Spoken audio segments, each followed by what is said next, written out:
The film the whole world calls a masterpiece. The Godfather redefined the gangster genre and elevated the name Mafia into a global cultural icon. Yet few people know that behind that dazzling fame were real heartaches, real losses, and real tragedies that haunted the entire cast and crew. Today we will explore the little-known dark side of The Godfather, the genuinely heartbreaking stories that will bring you to tears.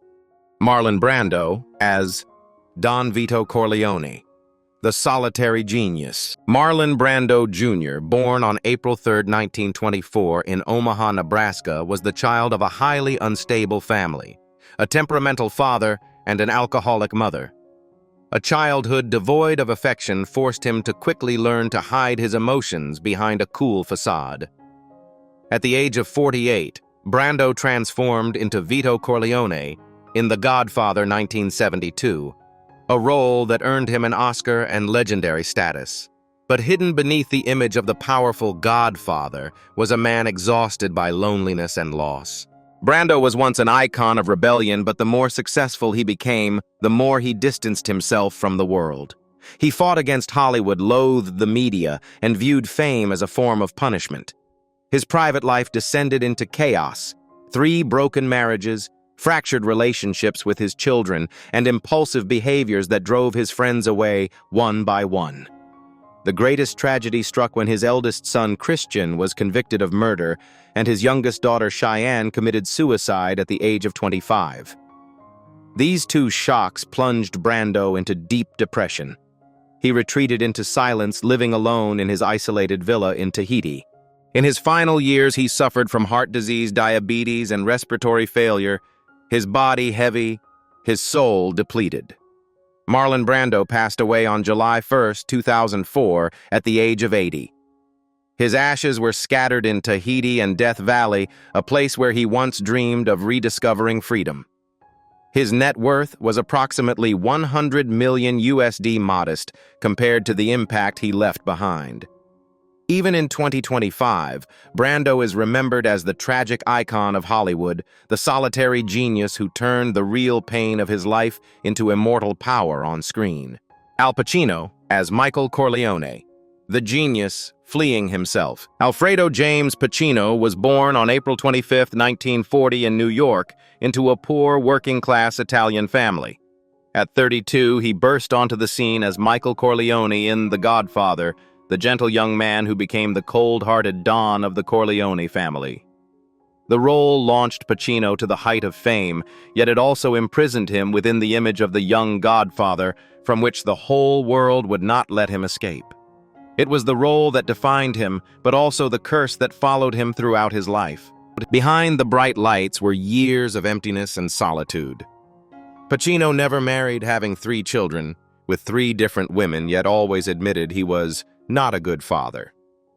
His romances with Diane, Keaton, and Beverly D'Angelo all ended quietly due to his obsession with work and his fear of commitment.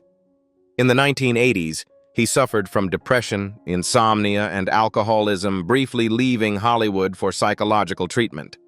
It is said that he lived reclusively in a small New York apartment, keeping the television on all night to ward off the terrifying silence.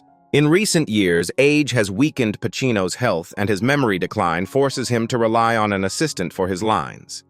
Nevertheless, he continues to act, viewing the stage as the only thing that keeps him lucid. By 2025, at the age of 85, Pacino lives a simple life in California with an estimated net worth of $120 million USD, a figure that cannot compensate for the years he sacrificed for art.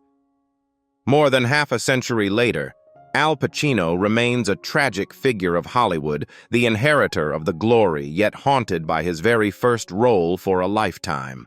Diane Keaton as Kay Adams, a heart lost in the darkness. Diane Keaton was born in 1946 in Los Angeles, a dreamy girl who loved fashion and yearned for freedom. When she was chosen to play Kay Adams at the age of 26, the only woman who dared to love Michael Corleone, she did not know that the role would haunt her forever. Diane genuinely loved Al Pacino, loving him as Kay once loved Michael. But that love, just like in the film, did not have a happy ending. She said, "I loved a man who couldn't love me." After the breakup, Diane fell into depression, fear, and withdrawal. In interviews, she often avoided talking about Pacino, but her eyes betrayed her, the gaze still full of longing. Keaton's career was brilliant, but her private life remained empty. She did not marry, adopted children, and lives in a house filled with paintings and mementos. At 79, she confessed, "I am still afraid of being alone, but perhaps loneliness is my only companion." Audiences loved Keaton for her smile and her eyes in The Godfather, but they did not know that behind those scenes was a genuinely broken heart. Kay Adams was the role of her life, and also the mirror reflecting her own private tragedy. James Caan as Sonny Corleone. Fire burning between two worlds. James Edmund Caan was born on March 26, 1940 in the Bronx, New York, into an immigrant Jewish family. At 32, he exploded onto the screen as Sonny Corleone in The Godfather 1972, the hot-headed, impulsive, yet fiercely loyal son.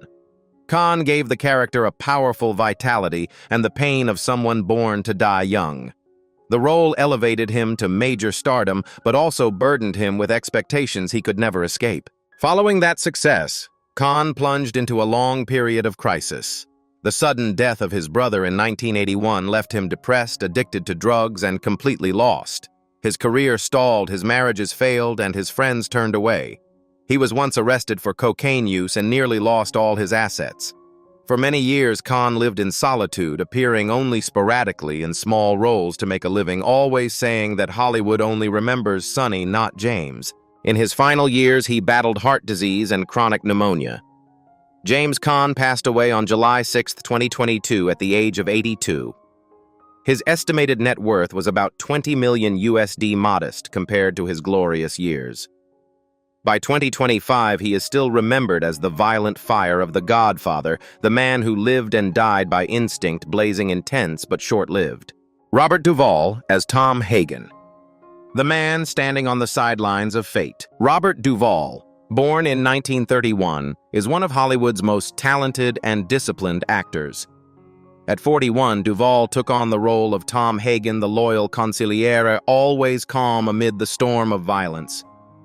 In real life, Robert lived the same way, composed, separating himself from the noise. But that stillness was sometimes a shell for deep-seated loneliness.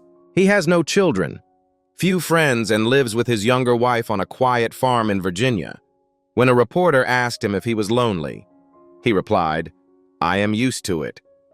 In Hollywood, people don't love you. They only love the version of you they imagine. After turning 80, he suffered from a weak heart requiring multiple hospitalizations. Despite this, he always refused to discuss death. "I only fear one thing," he said, "dying before I get to play my last role." At the age of 94 in 2025, Robert is still alive but rarely makes appearances.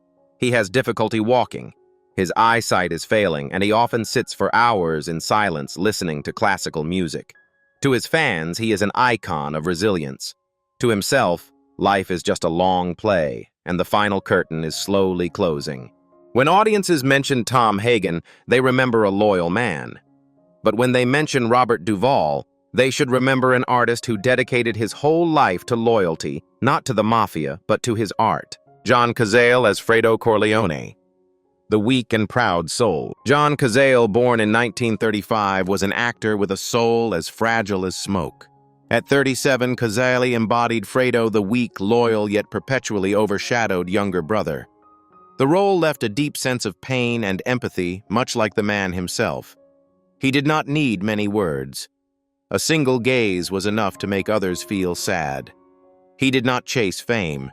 He only wanted to act as truthfully as possible. While at the peak of his career, John was diagnosed with terminal lung cancer. He did not complain, nor did he resent his fate. Even knowing he was dying, he continued filming, striving to complete every scene with his frail body. His lover, Meryl Streep, was constantly by his side, caring for him, reading poetry, holding his hand through every breath. Friends recounted that he only feared one thing, not having time to say goodbye to the stage. Cazale died in 1978 at only 42 years old.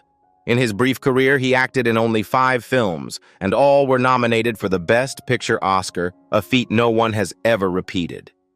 After his death, Meryl Streep was nearly devastated. She said, "He was the person who taught me what it means to act with your heart." John Cazale passed away quietly, but his light remains in every frame. He did not need fame to be immortal, for he is the testament to the fact that some souls, however fragile, shine brightly with pride and love for their art. Richard Conte, as Emilio Barzini, the Forgotten Man. Richard Conte was born in 1910 in New Jersey, the son of a poor Italian immigrant family. His childhood consisted of days spent hustling amidst the smoke and grime of the streets, nurturing the dream of becoming an artist in a world that had little room for those with foreign surnames. He joined the Broadway stage, then slowly stepped into Hollywood with a pensive face and a tough voice, as if life had carved sadness into every feature. He rose to prominence with the Blue Gardenia House of Strangers, and then The Godfather at the age of 62, where he transformed into the cold, intelligent Don Barzini. This role made Conte one of cinema's classic antagonists. Yet behind that sharp face was a solitary man. Richard was divorced twice and lost his son in an accident when the boy was only 9 years old. He drank to forget, but the alcohol only deepened the emptiness. In the 1970s, he was forgotten by Hollywood. No one offered him roles anymore. No one called his name. He lived alone in Beverly Hills, occasionally visiting the old cafe where he once met director Coppola. People said he always sat in the same corner silently for hours, just staring into space. "I stood in front of the camera," he said, "but I never felt anyone truly saw me." In 1975, Richard Conte died of a heart attack in his sleep, aged 65. No scandals, no glamour, just a tired soul finishing his final performance. He departed carrying his quiet pride like Barzini, like his own life, strong on the outside but with a broken heart within. Talia Shire as Connie Corleone, the last sister. Talia Shire, the sister of director Francis Ford Coppola, was born in 1946. She grew up in an artistic family but always felt like the little one among giants. At 26, she accepted the role of Connie, the fragile sister battered by her husband, and losing everything, Talia nearly merged with the character. She often cried after every take because Connie is the soft part I hide in my heart. Talia's life was no less bitter. After her divorce, she raised her children alone, facing financial crisis and depression. When Hollywood only saw her as Coppola's sister, she had to suppress her tears. "I wanted to be recognized for myself," she said, "but the world didn't seem to care." In her old age, Talia rarely appears publicly. She lives simply tending her garden, writing scripts and painting. Sometimes in interviews, she speaks softly like the wind. "Connie is still in me, still fragile, still tirelessly searching for love." At the age of 79, Talia Shire is still alive, but her eyes carry the sorrow of someone who has witnessed too much loss both on screen and in real life. In every frame of The Godfather, people still see Connie weeping, and that is also the silent cry of Talia, the last sister, remaining amidst the Corleone empire. John Marley, as Jack Woltz, the solitary man beneath the spotlight. John Marley was born in 1907 in New York in a poor neighborhood full of smoke and the noise of trains. He was the son of a Jewish immigrant family growing up with dreams he could never reach. In his youth, John always believed that cinema would save his life, but Hollywood was not for tired, honest faces like his. For decades, he was cast only in extra roles, appearing fleetingly and then vanishing. It was not until he was over 50 that his career finally brightened. Faces, 1968, brought him a little fame. And then The Godfather, at the belated age of 65, helped audiences around the world recognize his face. But while the world cheered, his life entered its saddest chapter. His wife of nearly 3 decades died of cancer. His only son, his hope and solace, was killed in an accident. The blow was so heavy that John nearly collapsed. He stopped accepting roles, cut off contact with friends, living reclusively in a small apartment with only alcohol and tranquilizers for company. He often sat for hours by the window, watching the streetlights illuminate his face, and wrote desperate entries in his diary. "I feel like I'm acting a role no one is watching, living a life no one remembers." Though respected by his colleagues, he never believed he had value. In 1984, after heart surgery, John Marley passed away at the age of 76. No press, no crowds, just a few old friends quietly bidding farewell. His death passed by like his life without fanfare, with only the echo of a solitary light shining upon a weary soul. John Marley lived as one forgotten by the world, but it was that very authenticity that made him immortal.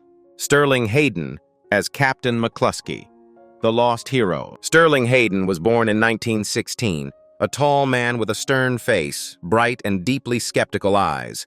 He was once the perfect model of American heroism, sailor combatant, World War II spy recruited and commended by the CIA for his bravery. But after the victory, Sterling returned home not with pride, but in utter confusion.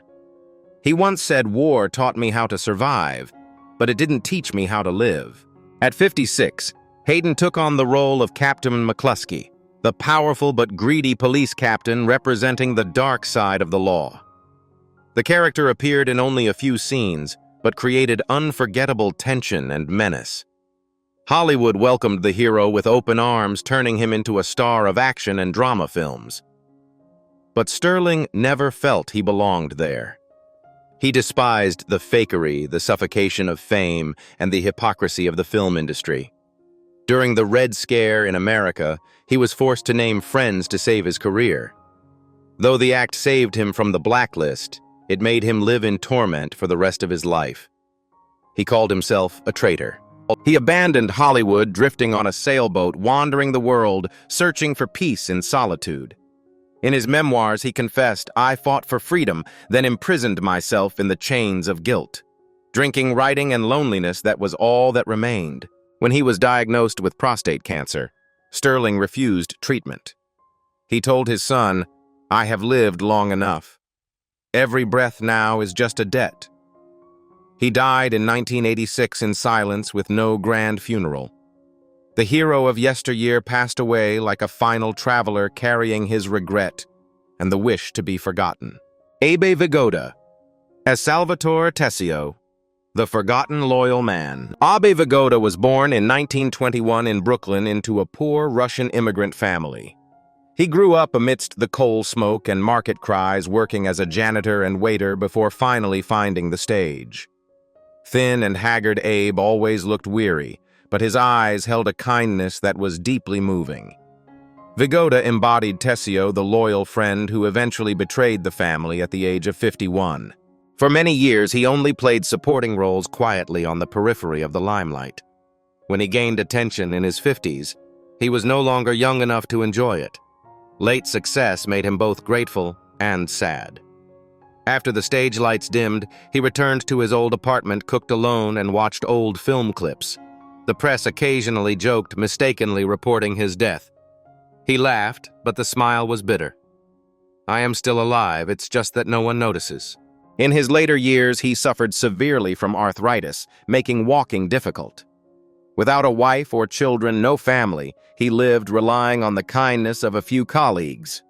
When he was no longer strong enough to act, he wrote letters to theaters begging for a small role just to stand on stage one last time. In 2016, Abe Vigoda died in his sleep, aged 94.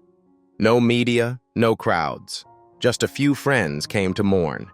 He left the world quietly, as if he had never demanded anything from it. People say Abe's death went unnoticed. But for those who had seen him perform, it was the passing of a gentle heart, loyal and profoundly human. Lettieri as Virgil Sollozzo, the fading light of the villain. Lettieri was born in 1928 in New York into a large Italian family. He once dreamed of becoming a director, but life pushed him into criminal, villainous roles. His angular face and heavy eyes meant he was always cast as the bad guy. At 43, when he appeared in The Godfather, he became Sollozzo, the calculating Turk, a character that left the audience both terrified and mesmerized. In real life, Al was nothing like Sollozzo. He loved children, was a good cook, lived simply, and always wanted to make art films. But Hollywood only saw his menacing face. His career struggled, contracts became scarce, while his health deteriorated due to heart disease. He tried to hide his illness, continuing to work to support his family. "I don't want anyone to see me weak," he once said. "I've played the strong man for too long." In 1975, at just 47 years old, Al Lettieri died suddenly from a heart attack at home. No one knew he was that ill. Friends said he was still smiling, still promising to come back with a bigger role. But his heart was too weary. Al passed away, leaving behind 2 children and a few fierce performances. The villainous roles that audiences still remember, but few know that behind that cold gaze was a gentle father, a solitary artist who only longed to be loved. Richard S. Castellano as Clemenza, the smile that died at the feast. Born in 1933 in the Bronx, Richard Castellano possessed the generous spirit of a true Italian. He once said, "I was born to make others laugh." Indeed, although he was 40 years old when he played Clemenza in The Godfather, an unblinking murderer, he perfectly conveyed a profound sharpness to the audience. Intriguingly, in real life, he was a kind, funny man who constantly told jokes on set. Yet behind that smile lay immense pressure. When the second part of The Godfather was being prepared, Castellano had a disagreement with director Coppola over the script. He was removed from the film, a major shock. Following this, his career spiraled rapidly downwards. He suffered from obesity and depression, then retreated to a small home in New Jersey. It is said he still turned on the TV to watch part 2, silently watching the scenes he was no longer a part of. "Hollywood didn't kill me," he once said. "I slowly died from missing the stage." In his final years, he suffered from severe heart disease and deteriorating health. In 1988, Castellano passed away in his sleep at the age of 55 with a half-eaten plate of pasta on the table. Friends said he left the way he lived quietly, simply, but leaving a heartbreaking void. To the audience, Clemenza remains a symbol of loyalty. But for Castellano, it was the final role that took him to the peak and then abandoned him in the abyss of solitude. Gianni Russo as Carlo Rizzi, the womanizer. Haunted by the past, Gianni Russo was born in 1943 in Manhattan, having worked as a real-life mafia bodyguard before playing Carlo Rizzi, the husband who betrayed Connie Corleone at the age of 28. His life was full of dangerous twists and turns, as if The Godfather were merely a mirror reflecting his own reality. After the film's release, Gianni became a symbol of 70s charisma. He opened restaurants, partied with the elite, and dated countless women. But behind the lights was the fear of being swallowed by his own criminal past. He was once shot in a mob hit, nearly dying on a pavement in Las Vegas. "I survived," he said, "but my soul died that day." Gianni repeatedly claimed he wanted to escape the image of the traitor Carlo, but no one gave him the chance. His career stalled. His fame faded, and he wrestled with illness and loneliness. At the age of 82, 2025, Gianni is still alive, but his health is poor and he has difficulty walking. In a recent interview, he admitted, "I once wanted to be loved for myself, but everyone only saw me as Carlo Rizzi. And perhaps I am no different from him." Gianni Russo, the man who once lived between the mafia and Hollywood, is now just a lonely old man haunted by the past like a curse that can never be washed away. Morgana King as Mama Corleone, the protective mother. Family tragedy. Morgana King was born on June 4, 1930, in Pleasantville, New Jersey. At 42, she took on the role of Mama Corleone in The Godfather. 1972, the gentle mother who shielded her entire family but had to witness the tragedies, struggles, and violence surrounding her children. This character was not only the spiritual pillar of the Corleone family, but also demonstrated a hidden strength beneath a benevolent appearance, earning the audience's admiration and pity. Beneath the screen's spotlight, Morgana King also faced her own challenges. She balanced her music career with a role demanding emotional depth while simultaneously enduring pressure from fame and audience expectations. Mama Corleone's emotional scenes were subtly conveyed by King, drawing upon the genuine experiences and private sorrows of her real life. She passed away on March 22, 2018, at the age of 87. Her net worth was about $1 million USD, quite modest compared to the impact of her role in American cinema. Morgana King's legacy lives on through Mama Corleone, the iconic, loving, resilient, yet tragic mother. This image reminds the audience that behind the smiles and glamour of the silver screen are still real people with silent struggles and sacrifices. Lenny Montana as Luca Brasi, the loyal protector. Real-life tragedy. Lenny Montana was born on July 13, 1926, in Brooklyn, New York. At 43, he embodied Luca Brasi, Don Vito Corleone's loyal and fearsome bodyguard. Luca was a symbol of absolute strength and loyalty, yet he inspired fear and admiration in the audience due to his caution and devotion to the family. Although his screen time was short, the role left a deep impression, contributing to the characteristic tension and danger of The Godfather. Montana's life off-screen was also full of tragedy. Before acting, he was a professional wrestler, had ties to certain real-life mafia activities, and faced numerous personal challenges from health issues to life pressures. Montana's real-life experience and strength helped him portray Luca Brasi with haunting authenticity. Lenny Montana passed away on May 12, 1992, at the age of 65 due to heart disease. His net worth was quite modest, about $200,000 USD, but the role of Luca Brasi became an eternal icon in the hearts of the audience. His legacy lives on through the image of the absolutely loyal, formidable, and devoted bodyguard to Don Corleone. Alex Rocco as Mo Green, casino boss. Power and tragedy. Alex Rocco was born on February 29, 1936, in Cambridge, Massachusetts. At 36, Rocco transformed into Mo Green, the Las Vegas casino boss, a powerful yet ambitious man. Mo Green stood out in the final scenes with his arrogant and decisive attitude, becoming a memorable antagonist with a strong personality. Despite his fame as Mo Green, Rocco's life off-screen was also challenging. He endured a difficult childhood, struggled to find a foothold in the entertainment industry, and faced professional pressure throughout his long acting career in Hollywood. These life experiences helped Rocco convey the character of Mo Green convincingly and vividly. Alex Rocco passed away on July 18, 2015, at the age of 79 due to age-related illness. His net worth was about $2 million USD. His legacy lives on through Mo Green, the archetype of power and ambition, but also a reminder of the quiet struggles and sacrifices of actors in real life. Rudy Bond as Don Carmine Cuneo, mafia boss. Hidden power. Rudy Bond was born on June 16, 1912, in Philadelphia, Pennsylvania. At 60, he embodied Don Carmine Cuneo, one of the authoritative mafia bosses in the criminal syndicate, appearing in important meetings with Don Vito Corleone. Despite limited screen time, the role contributed depth to the mafia world, highlighting the wisdom, power, and underlying conspiracy in criminal relationships. Off-screen, Rudy Bond's life was equally rich. Before becoming an actor, he was active on the Broadway stage and participated in numerous small film projects.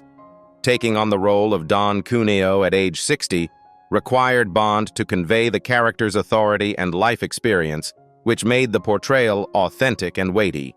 The pressure of acting at this age was not small, yet Bond performed his role excellently, leaving a deep impression on the audience. Rudy Bond passed away on October 9, 1982, at the age of 70 due to heart disease. His net worth was modest compared to his influence on stage and screen, estimated at about $300,000 USD. Bond's legacy lives on through Don Carmine Cuneo, the powerful but veiled mafia boss, reminding us that behind the screen's glamour are still real actors with lives full of challenges and silent sacrifices. Salvatore Corsito as Amerigo Bonasera, the father. Seeking justice, pain, and sacrifice. Salvatore Corsito was born on August 23, 1910, in Messina, Italy. At 62, he embodied Amerigo Bonasera, the father seeking justice for his daughter in the famous opening scene of The Godfather, 1972. This character is a symbol of social injustice, evoking empathy from the audience. Bonasera was both weak and resilient, expressing the pain of a father facing family tragedy and the power of the mafia. The role immediately drew the audience into the dark criminal world and the Corleone's unique rules. In real life, Salvatore Corsito faced many challenges. He was born and raised in Italy, then moved to the United States to pursue an acting career. Age and cultural distance were sometimes barriers, but his rich life experience helped him convey the authenticity and depth of the Bonacera character, a man both determined and driven into the tragedy of the criminal world. Corsito passed away on July 6, 1990, at the age of 79. His net worth was quite modest, about 150,000 USD. His legacy lives on through Amerigo Bonacera, the image of the tormented yet resilient father, a testament to the subtle and genuinely emotional acting ability of a supporting actor who is rarely mentioned but crucially important to the entire canvas of The Godfather. The Hollywood lights have long been extinguished, but those names live on in the memories of their fans. The Godfather is not just a film about the mafia, but a story about power, loneliness, and the sacrifice of people with artistic hearts. They made us weep, commanded our respect, and then left us silent when we learned that behind every on-screen smile were unsung tragedies. Some passed away, forgotten, others survived but carried unhealing scars. Yet all of them somehow achieved immortality. Who among them do you remember the most? Is it Brando, the immortal Godfather, whose eyes contained the sorrow of an entire era? Or is it Al Pacino, the man gradually consumed by the darkness within his own intelligence and solitude?